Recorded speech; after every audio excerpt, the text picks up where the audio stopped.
Hi, this is Norman Horn, founder of LCI. We are excited to announce that the LCI team is going to be attending Freedom Fest this July 13th through 16th in Las Vegas, Nevada. We're going to have an exhibitor booth and a breakout session where we will be talking with everybody we can about how to make the Christian case for a free society. Find out more about LCI's participation at Freedom Fest by going to libertarianchristians.com/events.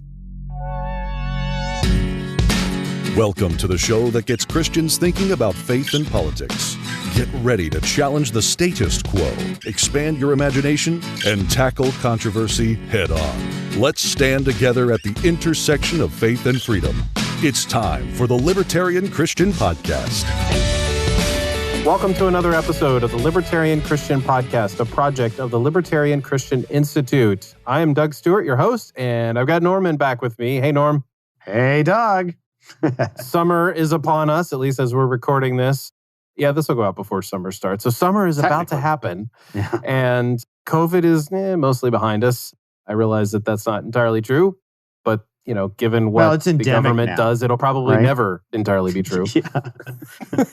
Right? We'll always have something, and monkeypox is coming out. We'll always have something. Even the left is gathering in larger groups. I mean, COVID is over when your leftist friends are huddling indoors. Yeah, they had a White House Correspondents' Dinner. That's enough. That was not social distanced? Yeah, exactly. Right. So, we're all going to get out there and meet more people, except for lonely libertarians and introverts like me. We're going to get out there and talk to other people online. However, we're going to talk to people. It's just a time that we're going to probably be more social in the year. And what we want to talk about in this episode is just a conversation about how to promote liberty, how to reach your friends with the message of liberty, and make the Christian case for a free society. And I think a good place to start here, Norman, is to talk about the importance of making a proper argument. And you and I talk about this pretty frequently, that the word argument is obviously used colloquially as two people going at it over something. But there's a more proper understanding of the term, and there's sort of a lack of ability for a lot of people to make good arguments. So what is it that you mean when it's important to make a good argument? You're not talking about being argumentative. Well, actually, I am talking on some level about being argumentative. And what Doug is referring to is I have this longstanding lament. And if you've been on our podcast for a while, you might have even heard me talking about it before.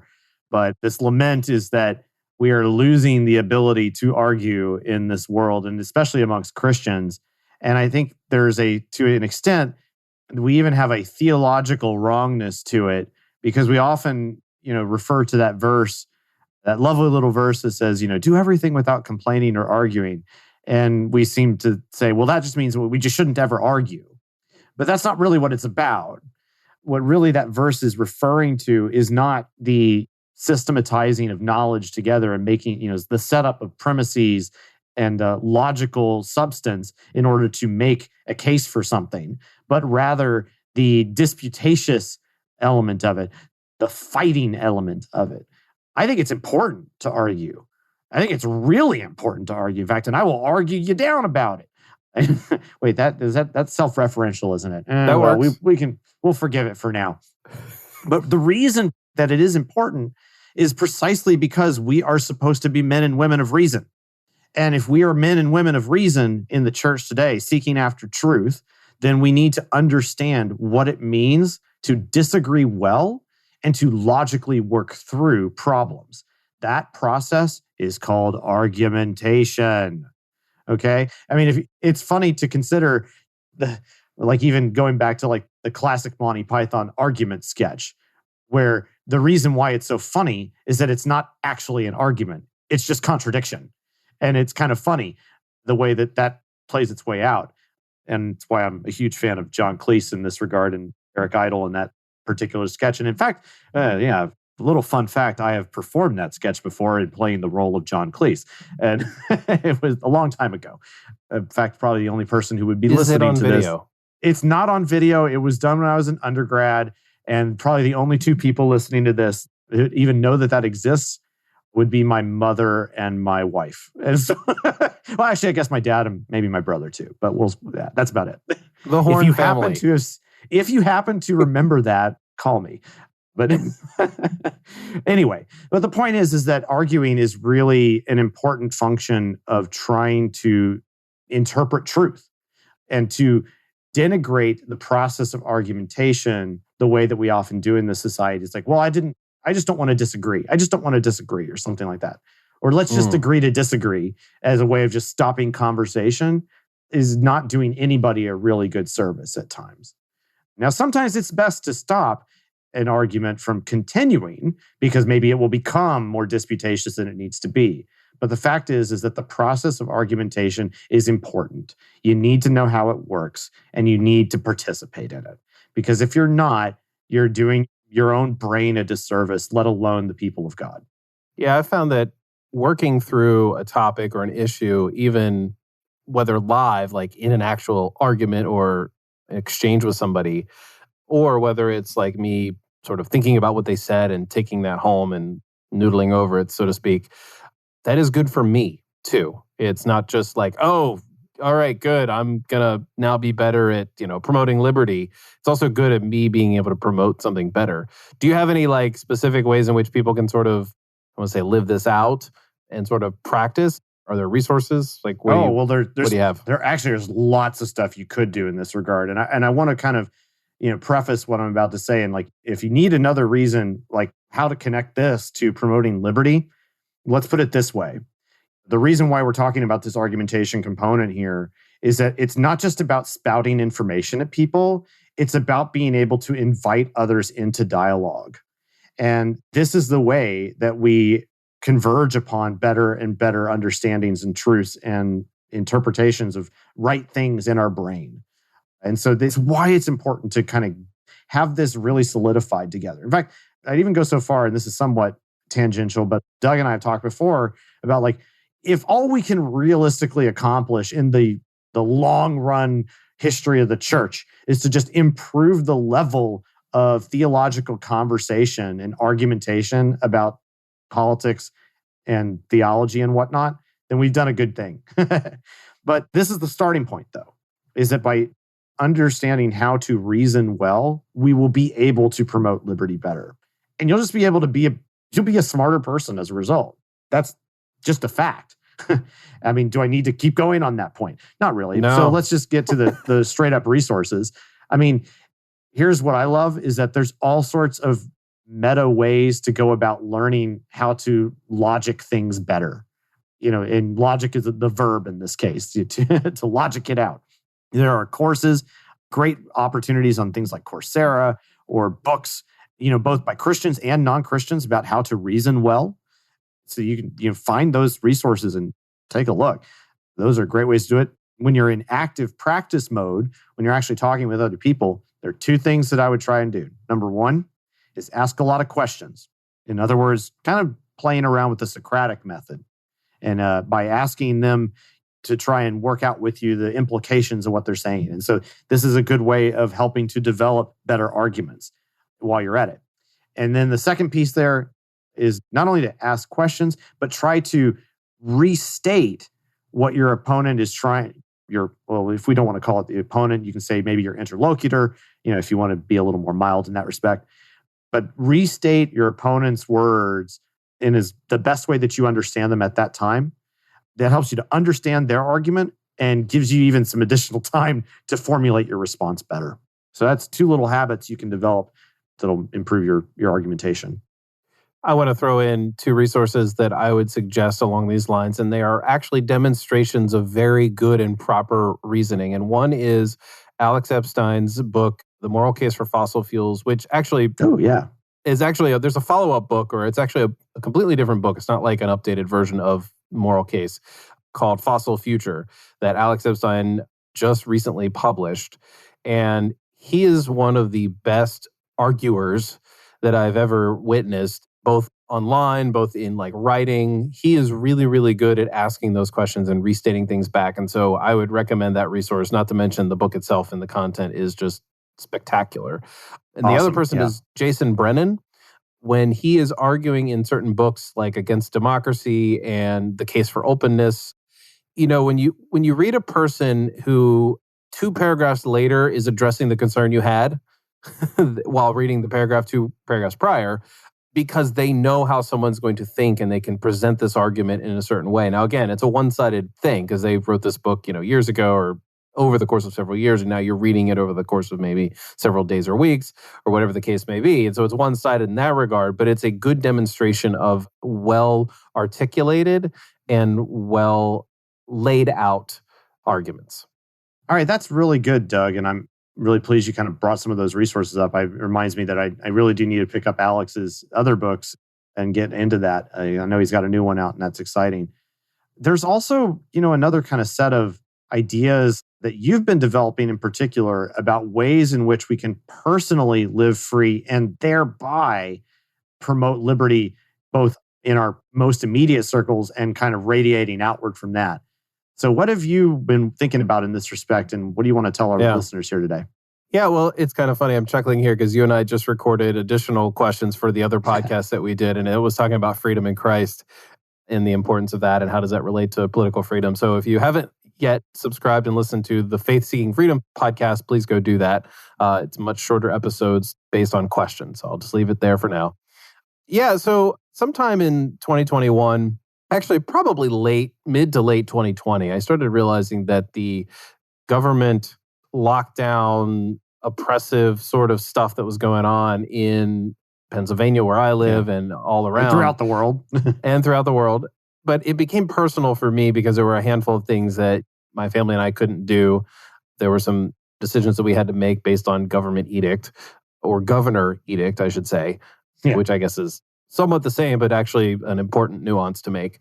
But I started realizing that, you know what? There are people who have lived in oppression and tyranny, Christians, I should say, who have lived under oppression and tyranny and have found freedom in Christ.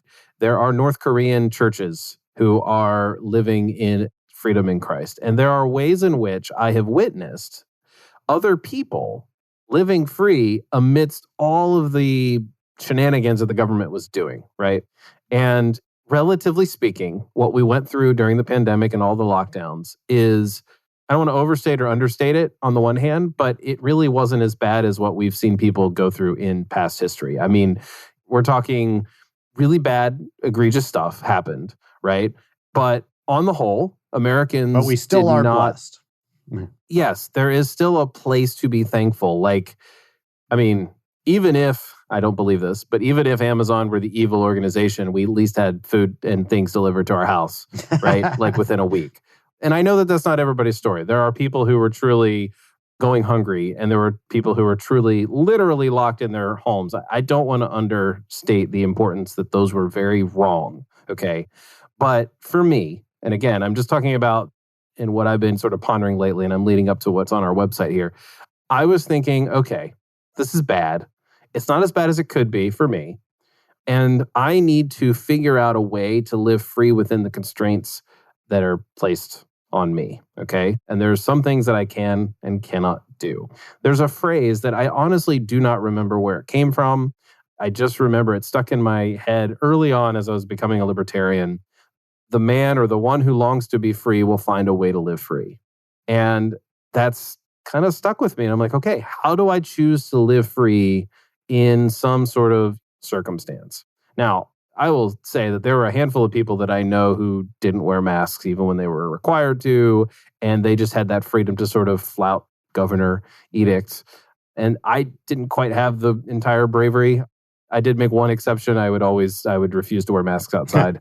But with that exception, I was relatively like, oh, all right, I'll go along. It's not really that critical to me, and I will breathe as often as I can when I'm far away from people, whatever. Okay, that's another story. I've actually mentioned all those things in previous episodes. But you can't constantly be the victim of government oppression when you have some modicum of freedom, not even modicum, some decent amount of freedom to find a way to flourish within the constraints that you have. So I've said that several times. And it means that if we are going to live free as Christians, we need to think deliberately how we are going to flourish. And there's a couple of articles that I've written in this year. They're coming out about once a month. It's called Living Free. You can easily identify them because they're pictures that I've taken at a place where I feel the freest. And Norman's probably going to chuckle when he hears this, but one of the article titles is to focus on what matters. Okay. And one of the points that I try to make is that to advance freedom, you need to accept that not every fight is yours to fight, okay? You can't battle everything, right? I've learned that in the world of liberty, in the battle against bad ideas for the state, I can't fight every one of them. I'm not well-versed in asset forfeiture. I'm not well-versed in certain other issues of our day, but I'm pretty knowledgeable of the issue about borders. I'm pretty knowledgeable about free trade. I'm pretty knowledgeable about a number of things. And those are the things that I focus on when I sort of argue online or have something to say. 15 years ago, I probably would have argued about every single one of them. And I would have had, at that time, I would have had relatively shallow answers. And what I learned is I can't learn everything. Now, some people like Norman seem to know everything and can talk about anything. I do say that somewhat facetiously, but Norm, you do have that ability to have some knowledge and have a conversation with somebody about most of those issues. But for me, and for a lot of us, we can choose what to fight about. And I would recommend finding the ones that are really near and dear to your heart. Okay, so for me, the ones that really got me emotional was when you have the poor denied access to freedom because of an arbitrary border policy, right? Those really, really got to me. For others, it's going to be abortion. For others, it's going to be being anti-war. And that was the two for me, is the borders and war, foreign policy. So you got to pick your fights. Yep. The other element of that is you have to find out who you can influence and focus on that. So early on, I'm gonna admit something here, and I don't even know if I deleted the tweets or not, but I was never really on Twitter, but I was on Twitter enough in late March, early April 2020 to where I was tweeting against the governor of my state. And it occurred to me a few weeks later, this is doing nothing. Why am I doing this? Like, this is just a literal waste of time. First of all, he's not even reading them. Okay. He's got a staff member doing them. And second of all, it's like, is this really going to affect change? I mean, if, you can have that side effect of basically other people knowing that you're also along with them. So there is the courage in showing people and standing up against things. So I don't want to say that that's a bad thing. But for me, it was like, this isn't doing any good whatsoever. I could go hang out with my kids who are stuck with me at home, right? And hang out with them and contribute to their lives, which is what my family did during this time. We used it to bond more, have family devotions, do a handful of things that we were unable to do in the past just due to busy life, right? We no longer had a busy life.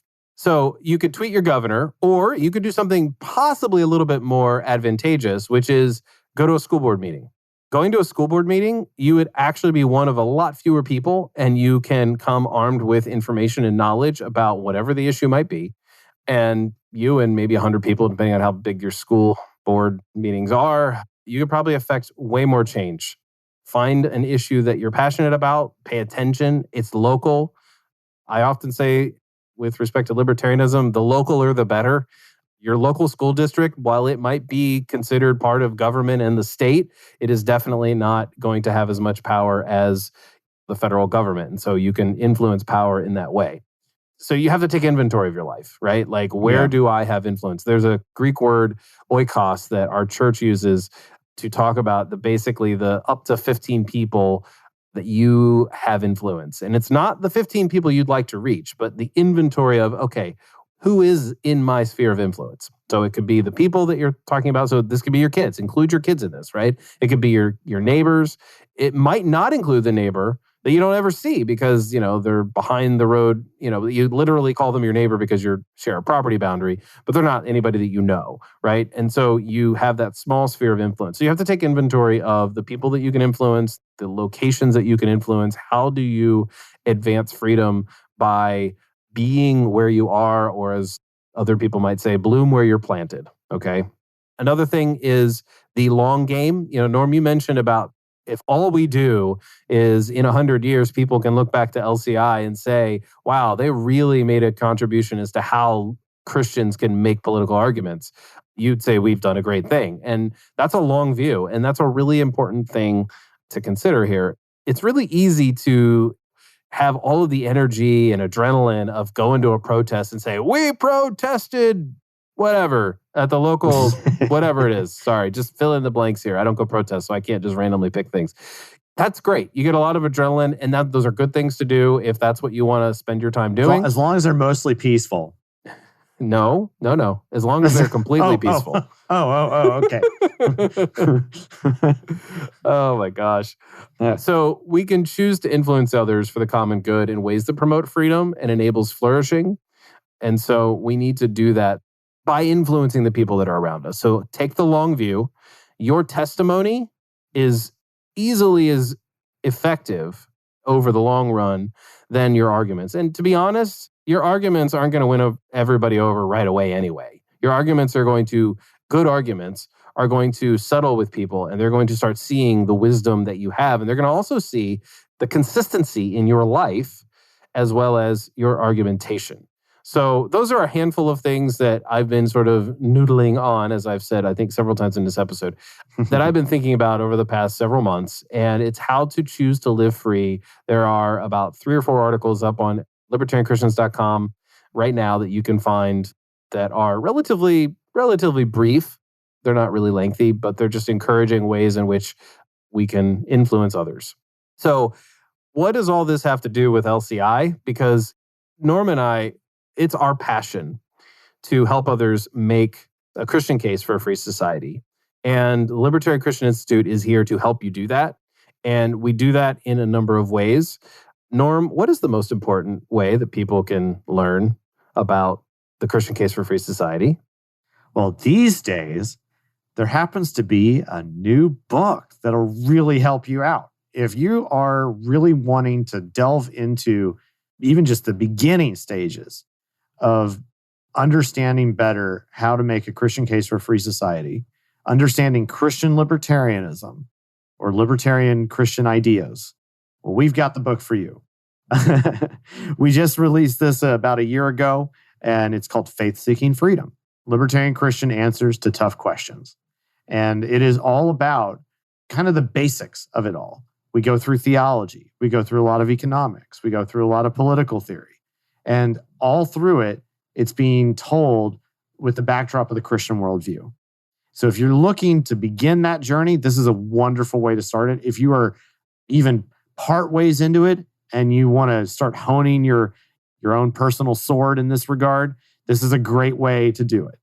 And this is just the beginning, but it's a great way to start. And if you already have a copy, we still have more for you to buy. Yeah. Because Amazon still prints them when we order them, that you can get to your friends. And so we recommend doing that as well. The book is a really good example of argumentation done well, in our own opinion, if we can pat ourselves on the back. But no, we actually had real genuine editors look at our work and make sure it was good. So we're not just publishing a book and being like, hey, look what we wrote. It's really good. Other people have said so too. And as you were saying, Doug, it's a great little piece to be able to give out to people as well, because it's a wonderful introduction into a bunch of different complex ideas that are often difficult to get across to people at times. So it's something you can pick up for yourself. It's something that you can easily hand out. It's very non-obtrusive and it's accessible in a way that, I mean, God bless Ludwig von Mises in Human Action, but it's not going to typically be the first thing somebody is going to read. And, for good reason too. I mean, Human Action is awesome and magnificent, but it's not as accessible as something like this. And that's okay. We need all of You this. don't bring it to a barbecue. I did that maybe. once. I don't know. Mike Tyson was carrying around Thomas Sowell's Basic Economics, which is about as big. So maybe, We've mentioned boxers like twice tonight already. It's crazy. That's pretty funny. Goes back to other things we've been talking about. So go buy the book, faithseekingfreedom.com. You can purchase it on audiobook as well at libertarianchristians.com/store or faithseekingfreedom.com. You can get all that information. The additional thing that we do, which we've had for 14-ish years now, is libertarianchristians.com. And we're constantly updating the site so that when you visit, you will know where you can go for succinct or collected materials. So one thing that we've done within, I think, the past year is our perspectives pages. You can find that in the navigation, but we go over topics like abortion, wealth, marriage, war, and we keep adding Theology. those. Theology. So the idea My there favorite topic. yeah, right. The idea there is that you can easily click on one of those pages, get an overview, like basically find the best articles that we've written on those topics, and even podcast episodes as well. So you can actually find that information kind of curated there. But if you want to expand a little bit, you want to go outside the libertarianchristians.com section, we actually have a resource at libertarianchristians.com/books. And it shows you a few free downloads that we have. And then also it's a huge list of books that Norman compiled years ago of books that we would continue recommend. to add to. Yes, we do continue to add to them as well. Yep. All sorts of great stuff there that'll help increase your own knowledge of the philosophy of liberty, of theology, of history, various topics that will make you a flat out smarter person. And near and dear to my heart are 3 podcasts. Okay, so you're listening to one of them, the Libertarian Christian podcast. We are we're getting close to 300, which is really, really a great achievement for a small organization such as we are. We've had a lot of great conversations. We've had a lot of great guests on. And, scroll back down to the beginning of the feed and start listening to some of the older ones that maybe you've missed if you're a relative newcomer to the podcast. But importantly, like and subscribe to the podcast, even comment on it. It helps us get found when people do searches in their podcast app. So that's really important. Libertarian Christian Podcast, the Faith Seeking Freedom Podcast, which if you aren't already a subscriber and you didn't make the connection already, it's actually based on our book, even though the content is somewhat different. It's the concept that we are answering questions, Q&A style, that are basically 5 to 10 minutes each. So these are very short, bite-sized bits of information, episodes that you're able to look at based on question. So far, we've been releasing about 1 or 2 every week, and we don't have an actual official schedule by it, but we do it when we get people write to us at podcast@libertarianchristians.com. So when people write to us, they ask us questions, and we'll be able to answer that. The third one is our Libertarian Roundtable called Good News, Bad News. We do this every other week on YouTube, which is really fun to watch. I realize that not everybody likes to listen to people talk on YouTube because it's like, why do I want to listen to people on a Zoom call? But I assure you that we do not have boring backgrounds on our Zoom calls, our recordings for these. We're not just staring off into space while one person talks. We're very active, usually. Well, some days are a little long, but there's just such good content because we're talking about current events. It's about a libertarian Christian analysis of the recent news of the day and how it affects your world. And it's entertaining, but it's also something you can walk away with being like, okay, I'm really glad I got their take on things. And sometimes we argue against each other. It's hilarious. Oh, yes, that's right. Down with the patriarchy, right? It's a running joke. Matt and Carrie aren't here to make those statements, so I have to go in. They can't defend themselves. I have to put my flag where it is now. Yeah, so there's 2 ways to listen to that. You can actually listen to it on YouTube. Watch it on YouTube, I should say. Yeah. I guess you could listen to it if you minimize your browser. But anyway, you can watch it on YouTube, which we would love for you to like and subscribe on YouTube because we're building our YouTube channel. There's a lot of other good material on there as well.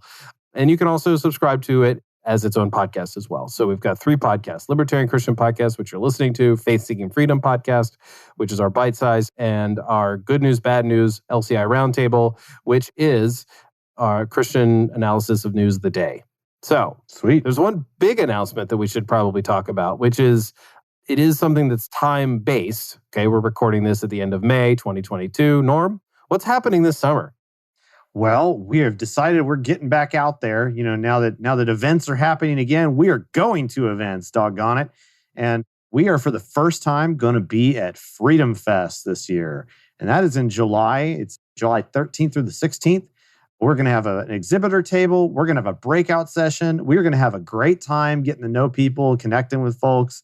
And we would love to see you there if you can at all. It's going to be super fun. It's in Las Vegas usually. The last one was, I think, actually in South Dakota, and we're kind of wishing it had been there anyway. Vegas is pretty weird, but hey, we're pretty weird too. There's lots of unions in Vegas. Yeah, we're finding this out. I guess there's one union in Vegas. At least it's bothering us. Well, at any rate, we're still looking forward to having a great time. And so if you happen to be going to Freedom Fest, we would love to see you there. Come and say hi. We will sit down with you. I'll go out with anybody for coffee or beer, pretty much. That Well, to an extent, I suppose. I can only have so many hours in the day. I was just going to say, beer. Like, if like every 10 minutes, somebody goes, "Hey, where's Norman? He was going to take me out for a beer." Yeah, that'll be, oh gosh, it's going to be, I just have opened myself up, right? Oh no. Well, at any rate, we are definitely going to have a great time there. We'd love to see you if you're coming. And then, of course, if you are not going to be there, you want to help support the work that we're trying to do. We keep finding that there's still so many people that are in the liberty movement who still don't know, that we exist. They may be Christians who are searching for particular information on how to accomplish the same mission that we have, and they just don't know that we're out there to help them. Or sometimes we find there are libertarians out there who are not Christians, but they're curious, and it's a great time to talk to them too. There's never a time where we don't go out to an event and we don't find out about people who are searching for Christ in some way. And that God is able to move in these types of ways that you just don't expect. Like, we don't typically go out and just expect for these things to happen. Maybe we should, because they almost always do. So we're excited to see what God will put before us at an event like this. And we're looking forward to bringing all of our team together. We're well distributed across the country, and it's exciting to bring all of us in the same place for like pretty much the first time. And we might actually get a team photo. Cool. Yeah, amazingly enough, that might happen. I mean, going back to this, something you said a little earlier about your sphere of influence and whatnot, I think there's one kind of maybe final note that we could go out on, is that even like this event in some respects is like 15 years in the making when you think about it. That bringing this team of people that we've assembled together, and it starts with something small that happens a long time ago. And thinking about that sphere of influence again, at this point in time, right now in May 2022, you may not have a lot of that sphere of influence before you. Sometimes it's going to take 15 years before that really comes to fruition. Don't try to jump ahead of yourself. There is stuff that is happening right now before you that you can affect. Do it. You're called to do it. So don't be afraid of it. Get ready. Go do the work. And who knows where you'll be in 15 years. But you just have to be faithful to that which you have been given. And so that's, I guess, my final bit of message for everybody today. Yeah, right on. Well, we would like to hear from you. You can email us at podcast@libertarianchristians.com if you have a question you'd like us to answer, or if you'd just like to reach out and tell us your story about how LCI has impacted your life. Or you could go to libertarianchristians.com/stories, and you can submit a form there and tell us a little bit about what LCI means to you. And of course, if you didn't already know, the Libertarian Christian Institute is a 501c3 nonprofit, so you may donate to us to help our mission, whether it's Freedom Fest, at future endeavors like a translation of faith-seeking freedom into other languages, all kinds of stuff which is happening. It is. Well, it's happening in other language. We need other languages. That's why I'm pitching. We need some support here, man. So we appreciate your donations. There have been so many people that have given to us over the years and have helped us to get to where we are. So those of you who are participating with us in that way, we thank you. And for those who want to, you can go to libertarianchristians.com/donate. Thanks for joining us, and we hope to see you at Freedom Fest. If not, we'll see you next time. Thank you for listening to another episode of the Libertarian Christian Podcast. If you liked today's episode, we encourage you to rate us on Apple Podcasts to help expand our audience. If you want to reach out to us, email us at podcast@libertarianchristians.com. You can also reach us at LCI Official on Twitter. And of course, we are on Facebook and have an active group you are welcome to join. Thanks for listening, and we'll see you next time. The Libertarian Christian Podcast is a project of the Libertarian Christian Institute, a registered 501c3 nonprofit. If you'd like to find out more about LCI, visit us on the web at libertarianchristians.com. The voiceovers are by Matt Bellis and Catherine Williams. As of episode 115, our audio production is provided by Podsworth Media. Check them out at podsworth.com.